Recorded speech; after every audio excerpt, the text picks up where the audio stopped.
पूरी दुनिया में जो जहर बैन है अब वो भारत में बनाया जाएगा।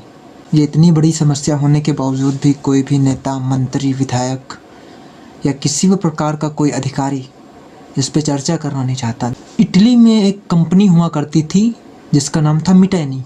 इन लोगों ने वहाँ की ज़मीन में इतना केमिकल डाला कि 3.5 लाख से ज़्यादा लोग एक साथ प्रभावित हुए और उसमें लगभग में हज़ारों की संख्या में लोगों की मौत भी हो गई। ये कंपनी जो मिटैनी कंपनी ये एक PFAS नाम का केमिकल बनाती है, जो एक ऐसा केमिकल है जो नॉन स्टिक बर्तनों पे यूज होता है, जो कि एक लिमिट मात्रा में प्रयोग किया जाता है।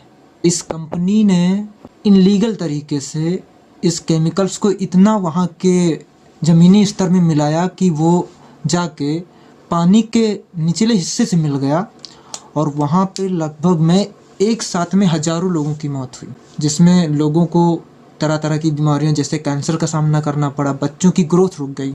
और इस संदर्भ में इटली गवर्नमेंट ने वहाँ के 11 लोगों को जेल में भी डाला था।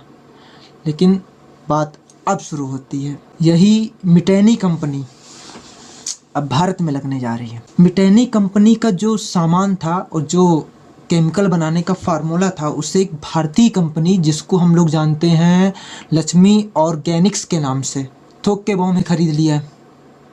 अब उसे महाराष्ट्र के रत्नागिरी में लगाया जा रहा है।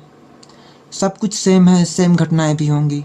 अब इतनी बड़ी ये समस्या होने के बावजूद भी गवर्नमेंट शांत है।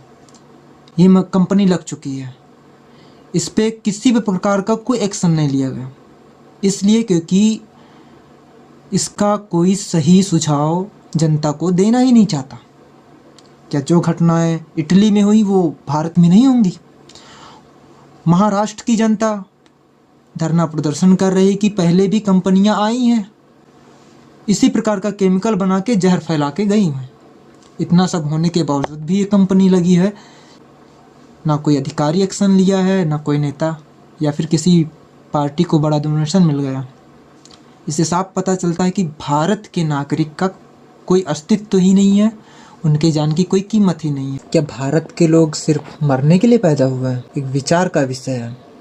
गवर्नमेंट से निवेदन है कि इस पर भी ध्यान दिया जाए। ये एक ऐसा केमिकल है जो मानव शरीर में गया तो इसको कभी ख़त्म नहीं किया जा सकता। इस पर भी रोक लगनी चाहिए।